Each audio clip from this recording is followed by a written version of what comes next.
Здравствуйте, уважаемые читатели газеты «Белемдеель». Я хочу с огромной радостью представить сегодняшнюю гостью нашей редакции, председателя правления, ректора Атырауского университета нефти и газа Гульзаду Шакуликову. Добрый день, Газат. Благодарю вас за приглашение. Буду рада ответить на ваши вопросы. Спасибо. Гульзат Нирбергеновна, я считаю, что наша беседа с вами очень актуальна в связи с последними заявлениями главы нашего государства о том, что в Казахстане необходимо создать филиалы 5 зарубежных престижных вузов, и в том числе 2 из них с техническим уклоном на западе страны. Как вы считаете, такой филиал такого университета нужен на западе страны? Есть в этом необходимость? Да, Лязат, это, наверное, вопрос, который сейчас интересует всех журналистов. Вот как специалиста, эксперта в области образования, хотелось бы отметить, что это определенно нужно создавать. И если говорить конкретно про Атыраускую область, регион, где расположен наш отраслевой университет нефти и газа, то, конечно же, мы сегодня видим, что любой университет, его основная задача – это удовлетворить потребность индустрии кадрами, которые отвечают их требованиям и обладают соответствующими компетенциями. И на наш взгляд, вот вся наша стратегия с 2021 года была нацелена на то, чтобы создать, скажем так, новое видение и, в частности, создать индустриальный университет. И уже мы в качестве партнеров привлекли ведущий университет российский, это РГУ имени Губкина, который подготовил не одну плеяду наших талантливых топ-менеджеров, в том числе и казахстанских.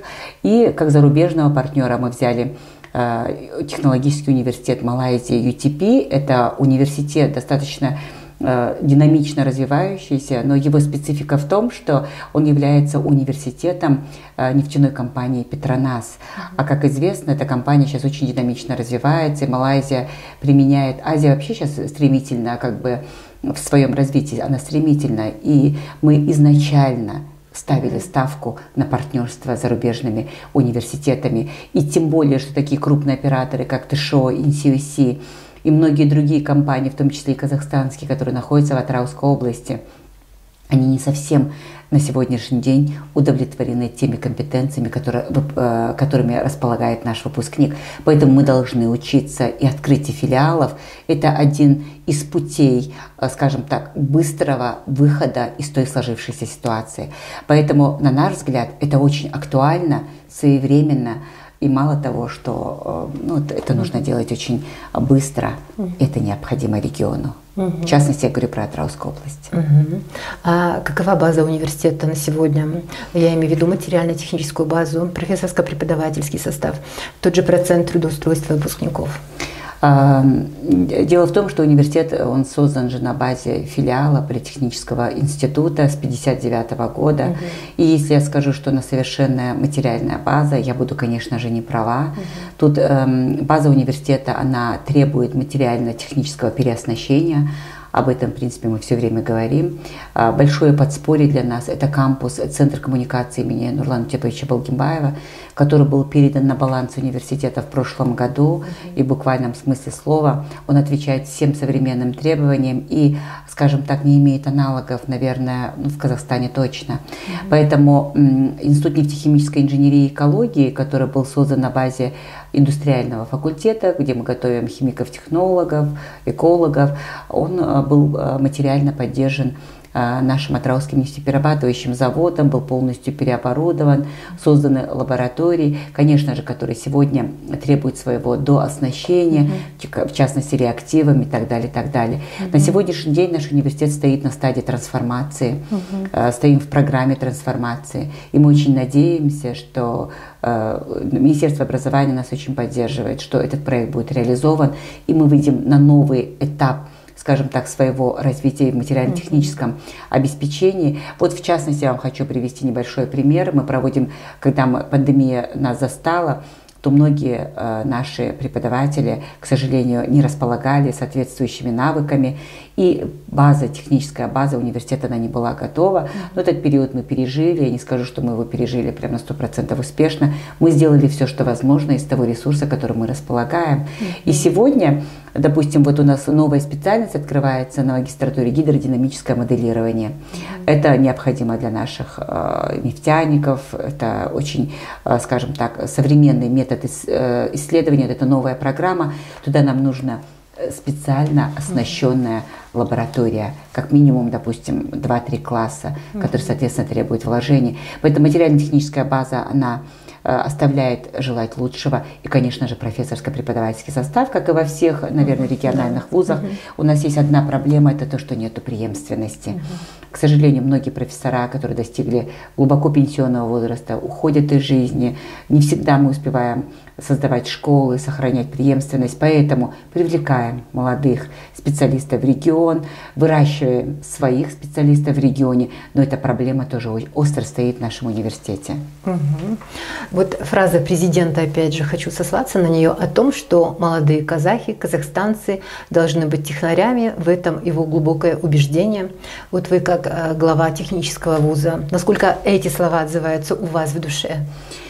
Определенно это так. Наверное, президент, когда говорил о том, что хватит готовить гуманитариев, наверное, все-таки я сама экономист, но у меня докторская была по стратегическому развитию нефтегазового комплекса. Может быть, как-то Вселенная готовила меня к тому, что я когда-то возглавлю технический университет.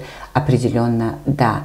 На каждом этапе любая страна, она выбирает свою траекторию обучения, в частности, системы образования.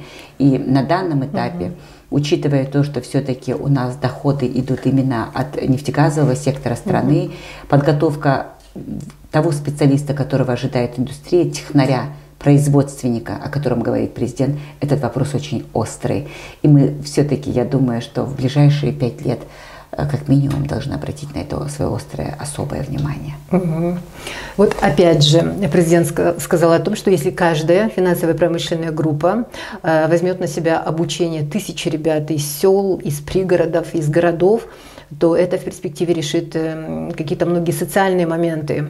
На ваш взгляд, какова вот социальная ответственность нашего бизнеса? Насколько они отзовутся на вот этот призыв нашего главы государства? Очень хороший вопрос, Ляза. Дело в том, что центр тяжести должен перемещаться в регион. Президент страны еще ранее отмечал, что сильный регион — это сильный Казахстан. И сегодня мы это с вами все вместе наблюдаем. И даже, знаете, вот работа, мы же говорим, там полевой метод, камеральный метод, ну как в поле, да. Работа в регионе, вот я все время работала в Алмате, в Астане, в центре. Работа в регионе, можно сказать, что год за 2, за 3, это как минимум показывает, что без развития регионов, к сожалению, мы не сможем получить того эффекта, который ожидаем. Мы не продвинемся туда, куда мы с вами движемся. Однозначно, что социальная ответственность бизнеса, она должна присутствовать. И вот мы уже со многими нашими партнерами начали работать. И что я хочу сказать, что ни одна там группа бизнесменов или ни одна компания не остается равнодушной. И вот последний пример, когда у нас даже частные предприниматели ставят для университета, там, ремонтируют ворота, кто-то бесплатно проводит курсы производственной сертификации, профессиональной сертификации студентов, то есть с ними нужно работать. Бизнес с большой охотой идет на контакт. Мы этим уже начали заниматься 2 года назад. И на сегодняшний день даже вот фонд имени Маруси Асаубаевой, недавно была эта новость, она почти около, я не буду называть цифры, но большие ресурсы тратят на реконструкцию современной библиотеки, аналогов которой нету, с подключениями ко всем источникам, мировым источникам ведущих университетов мира. Поэтому президент страны правильно говорит. И, на наш взгляд, и дети села, и городов, и регионов должны иметь равный доступ и равные возможности. Поэтому, если в этом отношении университета мобилизоваться и начать системно работать с бизнес-структурами, с финансово-промышленными группами, я думаю, что здесь мы сможем совершить вот именно тот скачок, который от нас ожидает, наверное, президент. Поэтому определенно это большое поле для деятельности, очень интересное поле для деятельности, и достаточно открыты наши казахстанцы, коллеги. Я очень благодарна.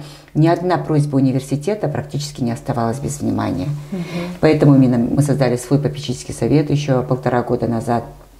который возглавил аким области Дусмухамбетов Мухаммед Жолдыскалиевич. И многие компании, даже крупные компании, как ТШО, НСОС, Эмба Мунайгаз, который является золотым нашим партнером, они идут навстречу. Да, может быть, это не так просто, это законодательно, это нужно бюджеты смотреть, но одолеет дорогу идущие. Поэтому здесь президент правильно отмечает то, что без мобилизации ребят на селе, в аулах, в регионах, в городах мы не достигнем того показателя, в принципе, на которых должен базироваться динамично развивающийся Казахстан. Поэтому работы много, и я думаю, что эту цель можно реализовать. Вот скажите, Гульзада Танирбергеновна, вообще бытует мнение, что очень престижно получить профессию нефтяника. Многие ребята, если они учатся хорошо в школе, математику, хотят быть нефтяниками. Насколько эта профессия востребована? И очень интересно знать, на рынке труда Казахстана какую долю, какой процент в выпуске этих специалистов занимает ваш университет? Ведь не только вы готовите нефтяников, да? Или только вы готовите? Нет, конечно, да. Мы являемся просто специализированным отраслевым университетом. В принципе, у нас прошла профилизация вузов, когда все вузы пересмотрели свои лицензии, определились с направлениями подготовки. Помимо нас, конечно же, это наш Сатпаевский университет, это КБТУ, это Каспийский университет имени Есенова. Каждый готовит. И профессия нефтяника, ну, я думаю, что минимум еще на 50 лет эта профессия будет востребована. Как ректор технического университета я не могу говорить о том, что они не будут востребованы. Второй вопрос в том, что у них уже должны и навыки, и должна быть, ну, как бы пересмотрена сама система навыков, и система профсертификации должна внедряться в зависимости от компании, в которую собирается устраиваться выпускник. Это, конечно же, вот, допустим, новая специальность, предиктивная аналитика, которую мы сейчас развиваем, она тоже должна идти на стыке с нашей нефтегазовой специальностью. Поэтому ребят, которые хотят поступить на нефтегазовую специальность, я их отговаривать не буду. И опять-таки, есть специалисты, все зависит от студента, какие он перед собой ставит задачи и так далее.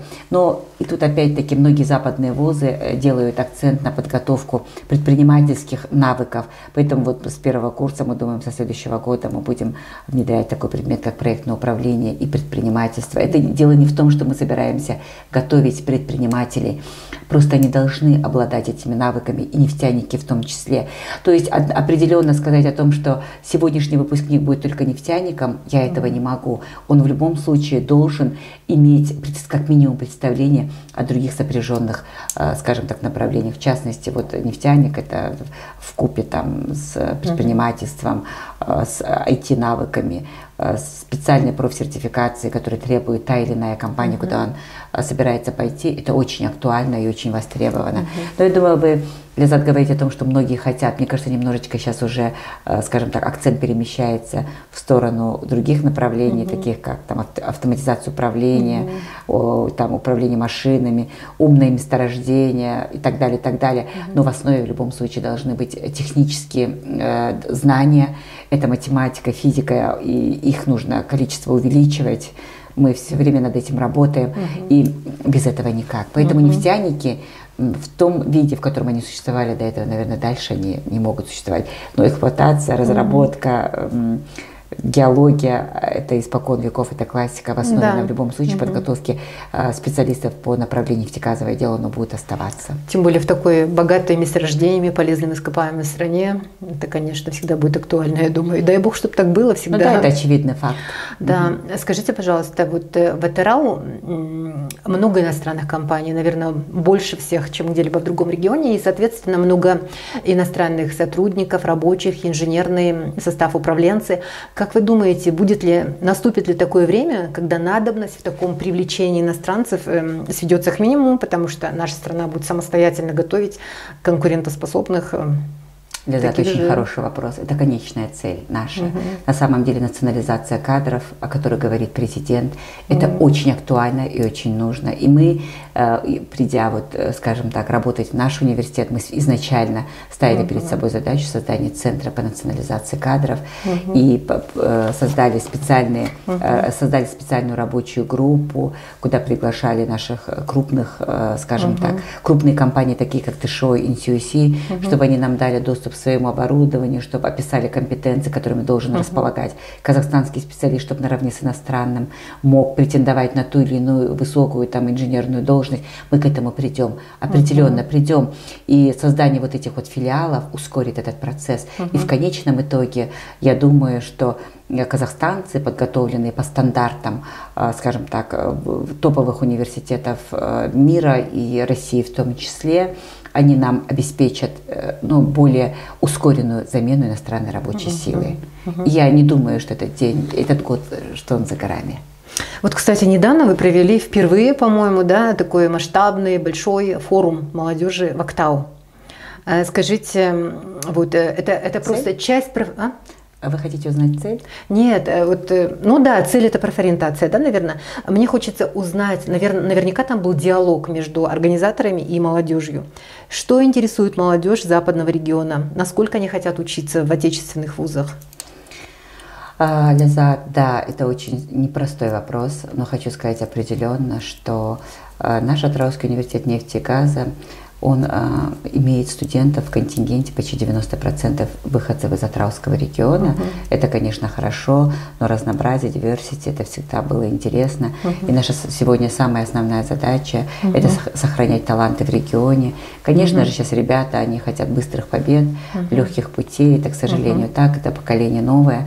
Но, тем не менее, я думаю, что кризис, он немножечко закрыл границы, и наши казахстанские выпускники стали обращать внимание в сторону наших отечественных вузов. И для нас в этот момент очень важно не прокачать и показать уровень, как минимум, не хуже, чем у наших вузов-партнеров.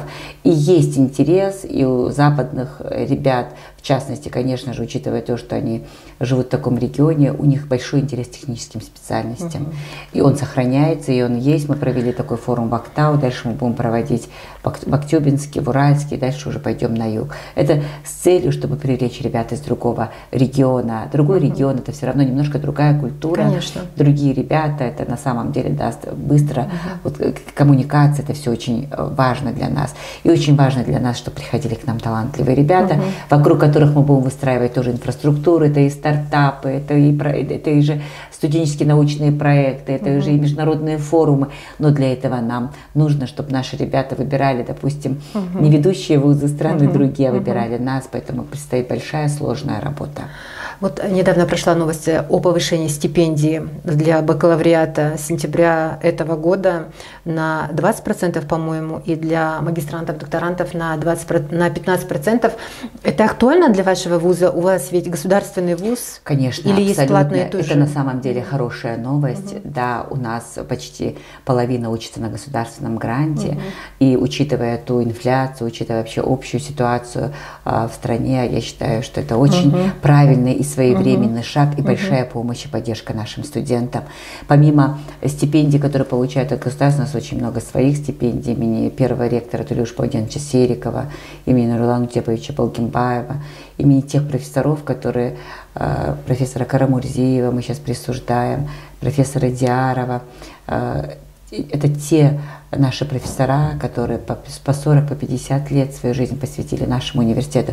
Поэтому у студентов сегодня, у талантливых ребят, которые хотят жить и творить, и созидать во имя, у них очень много возможностей. И последнее увеличение стипендий, мы считаем, что это очень своевременный и очень правильный ход. Гульзада Танирбергеновна, вы являетесь, это однозначно, одной из ярких выпускниц Булашак, программ Булашак, да? И я знаю, что вы входите в совет ассоциации и, по-моему, инициировали, возглавляете клуб Булашакеров, да? И там активные прорывные ребята выдвигают свои идеи, какие-то озвучивают свои стратегии, и в частности по ЦУР, программе МЦУР, да? Какие такие интересные идеи можете назвать, прозвучавшие? Например, есть одна из, программ, что рациональное управление, да, направление в ЦУР, рациональное управление природными ресурсами в интересах настоящего и будущего поколений.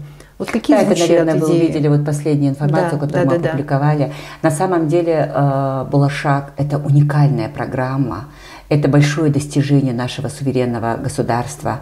И эти ребята, они еще, может быть, не до конца, но они внесут еще социальный иной эффект этих от вклада в этих ребят, он еще предстоит. Поэтому, да, я вхожу в совет ассоциации, там очень много наших ребят, которые неравнодушны, у которых есть свои экспертные мнения. И, на мой взгляд, что как раз-таки настало то время, когда мы должны их проекты, их идеи, мысли, мы должны каким-то образом все это упаковывать и выдвигать. Это время экспертных мнений. Сейчас, как президент сам отмечает, что мы слышим всех и готовы выслушать каждого и предпринять соответствующие шаги. Я, как Булашакер, вхожу в состав Совета ассоциации, вошла. Благодарю всех, кто поддержал мою кандидатуру, пользуясь случаем. Мы создали вот этот вот клуб. Он до сегодняшнего момента концептуально он прорабатывался. Заседаний не было, но мы смотрели, в каком направлении этот клуб мог бы быть полезен и так далее. И сегодня вот в рамках последних январских событий мы понимаем, что все-таки устойчивое развитие. Это прежде всего мы знаем, что есть 17 целей устойчивого развития ООН. Мы как технический вуз, как вуз в регионе или как технари, мы, конечно же, ставим во главу угла сегодня, рационально ли, насколько рационально используются природные ресурсы. Ну и потом следующая тема — это зеленая энергетика, которая будет. Я думаю, что 11 февраля на первой конференции, очной конференции, куда прибудут наши булашакеры, мы сможем сформировать какой-то документ, предложить разработать какие-то конкретные предложения, выслушать экспертные мнения, получить какую-то аналитику и быть на самом деле полезными в этом процессе. Допустим, вот одна из целей устойчивого развития ООН — это тоже гендерное равенство. И как женщина-руководитель я не остаюсь равнодушной к этому вопросу. Я являюсь членом исполнительного комитета женского энергетического клуба, куда входят женщины, активные женщины из нефтегазовой сферы Казахстана. И мы на последнем женском энергетическом форуме инициировали создание первой в Казахстане MBA-программы по женскому лидерству. Сейчас она проходит экспертизу в Центре Болонского процесса. Я думаю, что к марту мы ее сможем запустить. Это тоже уникальная возможность для женской половины нашего общества получить навыки от топовых руководителей, получить какие-то инструменты, пройти тренинги по психологии и так далее. Но проблема стеклянного потолка в Казахстане тоже существует. Помимо этого, я тут не могу не отметить, что первая MBA-программа по устойчивому развитию была создана на базе нашего университета. В конечном итоге все отрасли, все общество работает на то, чтобы Казахстан развивался устойчиво. И мы также, подписав данную декларацию, Казахстан, он тоже будет, скажем так, продвигаться к этим целям. И мы, как университет, как выпускники программы «Булашак», которые когда-то обучились за счет налогов и средств наших казахстанцев, мы обязаны эти вопросы поднимать и на своем уровне прорабатывать какие-то предложения. Поэтому по итогам данной конференции мы еще проинформируем о своих каких-то. А когда пройдет эта конференция? 11 февраля. И где? В Атырауском университете нефти и газа. Здорово. Вот я хочу, пользуясь случаем, сказать, что вы все-таки ректор, который придает большое значение взаимодействию со СМИ. Вы очень открыты, и очень много информации идет о деятельности вуза. Это здорово. И, соответственно, газета «Балимдиель» часто публикует материалы из вашего вуза. И я знаю, что вы, как глава университета, уделяете большое внимание личностному росту, компетенциям своих сотрудников. То есть это какие-то тренинги, тимбилдинги, семинары, привлечение тренеров, экспертов. Вы считаете, это очень важно, да, для сотрудников?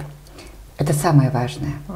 Это самое важное также, чтобы индустрии выдать того высококвалифицированного, мы говорим, специалиста. Это большой труд, это сертификация, это знание его языков, это, конечно же, коммуникативные skills, это обязательно, это командная работа, это умение работать в проекте со своим одногруппником. Это я говорю про специалиста, точно так же про команду. Я считаю, что ни одна цель не может быть реализована только одним человеком, руководителем.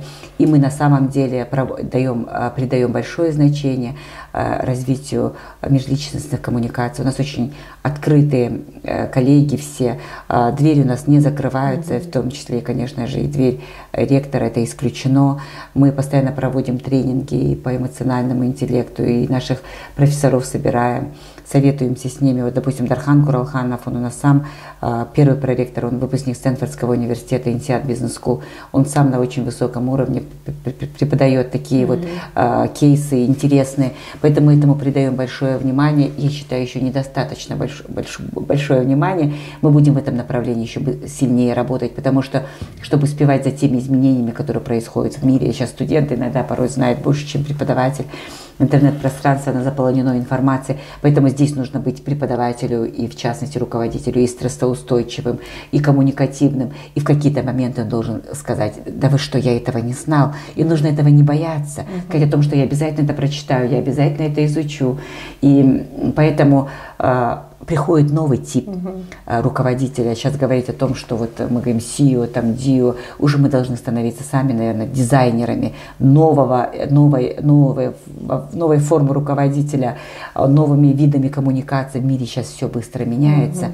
И на самом деле начинать с того места, где ты находишься сам, это очень важно. Поэтому мы считаем, что у нас диалог выстроен внутри университета. Есть определенные сложности, так же, как и в любом, наверное, в любой компании, в любом коллективе. Но мы работаем. И я признаю, что есть проблемы, но мы будем как бы решать их.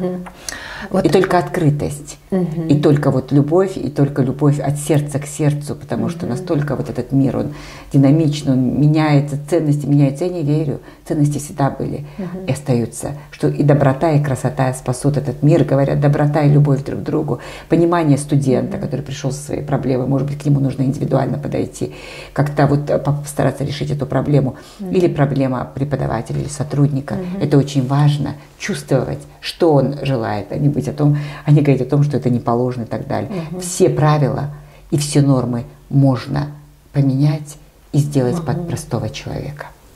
Да, согласна с вами. Вот следующий вопрос, он у меня не связан непосредственно с вашей ректорской деятельностью. Он связан с тем, что вот недавно наш министр Асхат Канатович Аймагомбетов посетил Мангистаускую область, и это произошло буквально сразу после тех наших печальных событий январских, тех дней, и побывал в школах, в колледже, в университете Иссенова-Вактау. Вот Жанаузен, регион очень динамичный, развивающийся, в то же время болевая точка, да, вот это вот наша Казахстана. А я же знаю, что вы родом оттуда, не ошибаюсь. Вот скажите, пожалуйста, ваши, не то чтобы мнение, да, вот ваши впечатления, не впечатления даже, а вот расскажите о своей малой родине, чем живут жанаузенцы, какие у них чаяния. Вот просто поделитесь своими воспоминаниями, впечатлениями о своем родном регионе.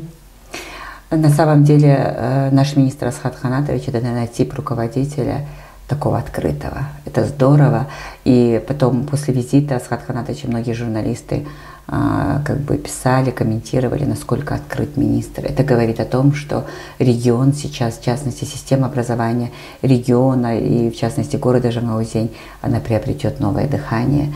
Это вот как бы мы вышли в народ. Это здорово. Да, я родилась в Жанаузене. До 4 класса я училась там, потом моего отца перевели по работе в Актау, и можно сказать, что такая уже юность прошла в Актау. Ну, это уникальное место, где летом очень жарко, плюс 40, зимой, наверное, ветра. Я сама, как уехала оттуда, очень редко туда возвращалась, ну, как-то так вот получилось. Но я хочу сказать, что там живет, ну, так же, как и в любом, наверное, регионе Казахстана, живет уникальный народ, очень с таким, возможно, непростым характером, но достаточно справедливым. Поэтому очень больно, конечно, что вот такие вот события не происходят на моей малой родине. Но я верю в то, что те вопросы, которые поднимает этот регион, наверное, это злободневные, и эти вопросы нужно решать. Закрываться от них нельзя на самом деле. И думаю, что при тех обстоятельствах, которые сегодня сложились, я бы, наверное, вот в частности, городу Жанаузень как бы подошла бы немножечко по-иному. Там нужно и развивать дополнительные направления по подготовке, это давать дополнительные навыки, переориентировать наших, возможно, нефтяников в другие отрасли, может быть, на стыке каких-то специальностей. В целом структуру вот, системы образования в городе, ее нужно просто пересмотреть, скажем так, развивать еще помимо нефтегазовых направлений, развивать еще другие направления. Вот, допустим, Мангистауская область сейчас очень хорошо будет развиваться туризм, и тоже, допустим, сельское хозяйство, там альтернативные источники энергии. Из вашего ответа я поняла, что вы переехали еще в детстве из Жанаузеня в Актау. Получается, ваш папа нефтяник? Да, мой папа в нефтегазовой сфере, он был главным бухгалтером почти 40 лет, он в этой системе, поэтому, наверное, и моя кандидатская, и докторская была связана с нефтегазовым сектором, так как у меня был доступ к данным. И магистерская диссертация, и кандидатская, и докторская, она была связана с нефтью. У меня папа нефтяник, к сожалению, сейчас его уже нету, ушел из жизни, очень достойный человек, пример вообще для меня. Ролевая модель – это мой отец, это открытость, это честность, это прозрачность. И мой дядя, он первый кандидат филолого-минералогических наук, который защищался в Санкт-Петербурге, тоже, к сожалению, рано ушел из жизни, был вот геологом, работал в Мангистауской газе. И поэтому я себя отношу, наверное, к семье нефтяников. Вот скажите, Гульзда Танирбергеновна, какой вы были школьницей? Такой же устремленной, для школьных лет успешной, или вы были скромной, отличницей? Как вас воспитывали родители? Строго, мягко? Интересно. Меня очень любили, и я никогда не чувствовала на себя никакого давления. Я была всегда любимым ребенком, училась на одни пятерки, закончила с медалью, все время была активисткой, комсоргом класса, школы и так далее. Ну, устремленная, наверное. Интересный вопрос, устремленная ли я? Я не могла однозначно на этот вопрос ответить, но все время я старалась быть, ну вот где-то вот там на передовых, и как-то вот, ну это, наверное, просто Казахта это адамның жаратылыс деп, это, наверное, ну вот как-то генами заложено. Я очень благодарна своим родителям, которые с детства, я вот всегда не боюсь этого слова сказать, привили большую любовь к чтению, огромная библиотека в доме. Я, в принципе, воспитана на классической литературе. Моя любимая книга была «Хижина дяди Тома».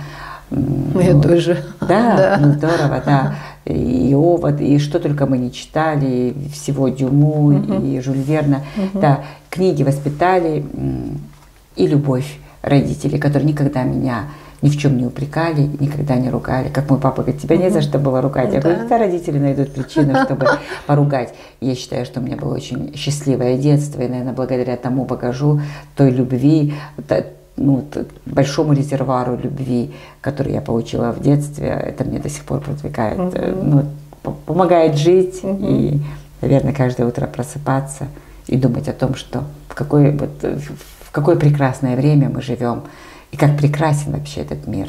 И поэтому я себя чувствую очень счастливым человеком. Вы всегда вдохновляете своим позитивом. Вы очень позитивный человек. Знаете ли вы об этом? Спасибо большое.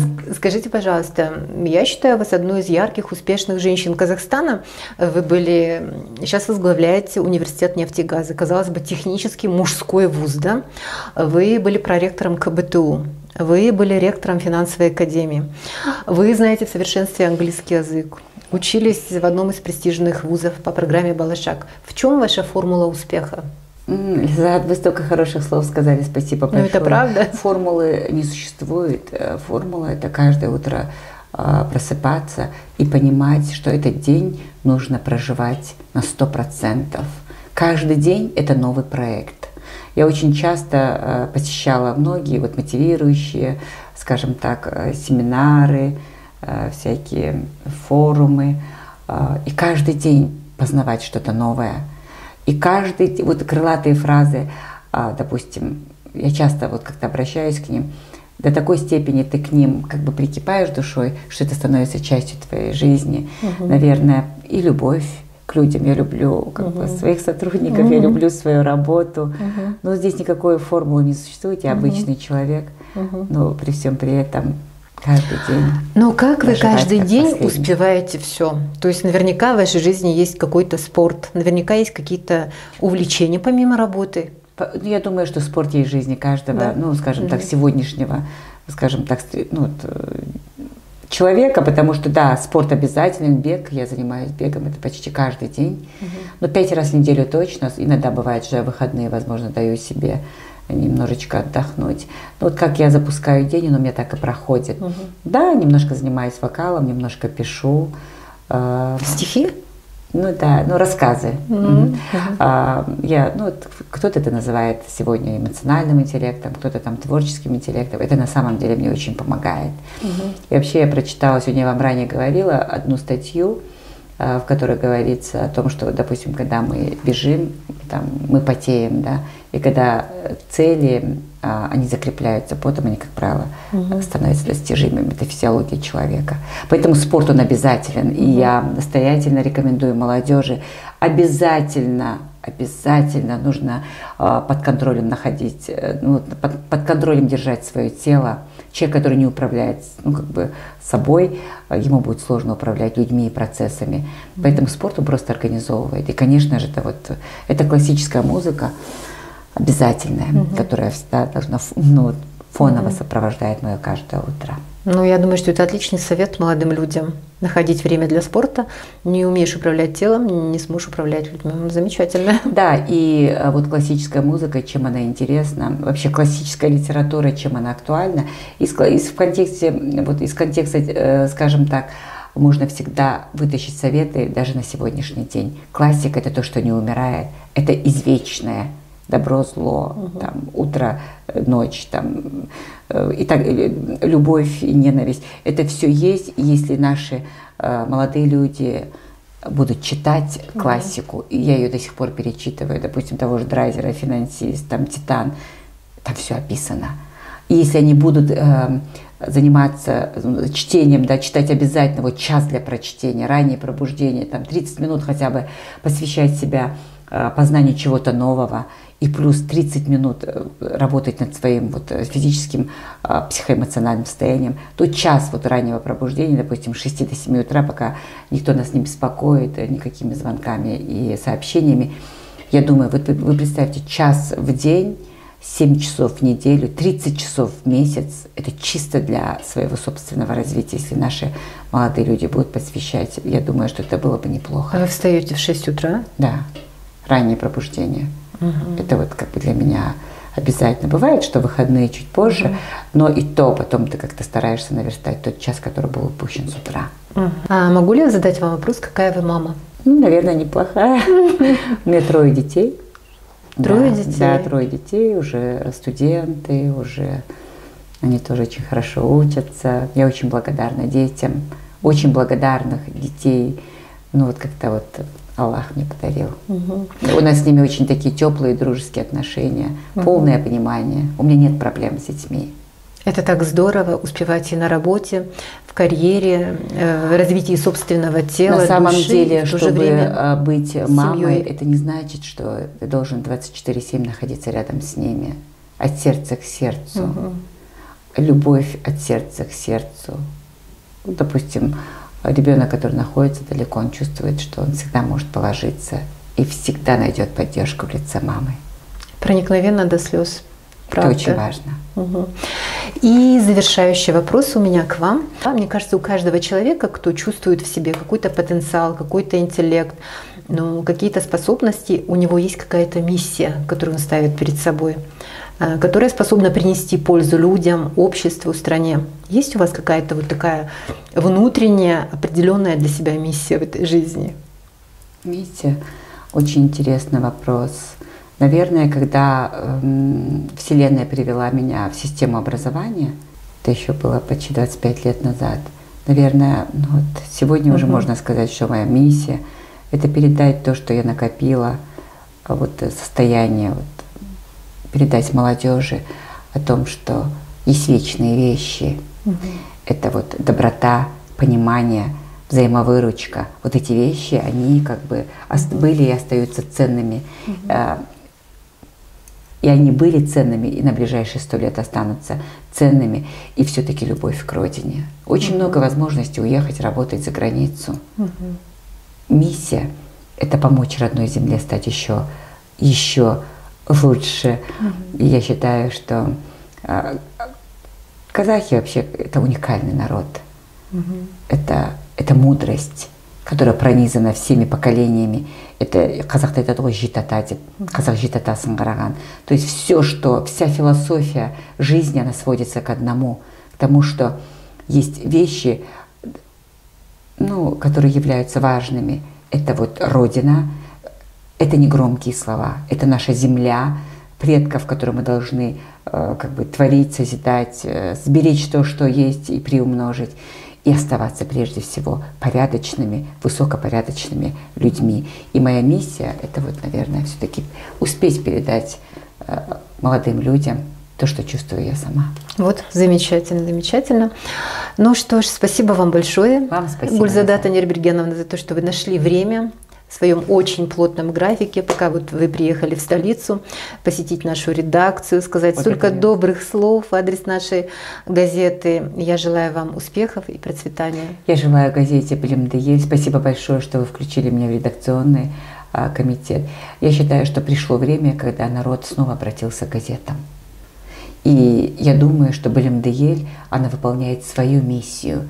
Она доносит чаяния, настроение простого народа до общественности. Поэтому я хочу пожелать успехов и процветания и здоровья вам и вашей газете, чтобы она не переставала нас восхищать, удивлять, потому что я с удовольствием пролистываю каждый ваш номер. Спасибо. Благодарю вас. Это высокая оценка для нас и большой стимул для того, чтобы делать газету еще лучше, интереснее, профессиональнее и нужнее, чтобы она была как воздух для преподавателей, педагогов школ, детских садов, вузов, ученых. И мы будем многое делать для этого. Спасибо. Спасибо большое. Спасибо.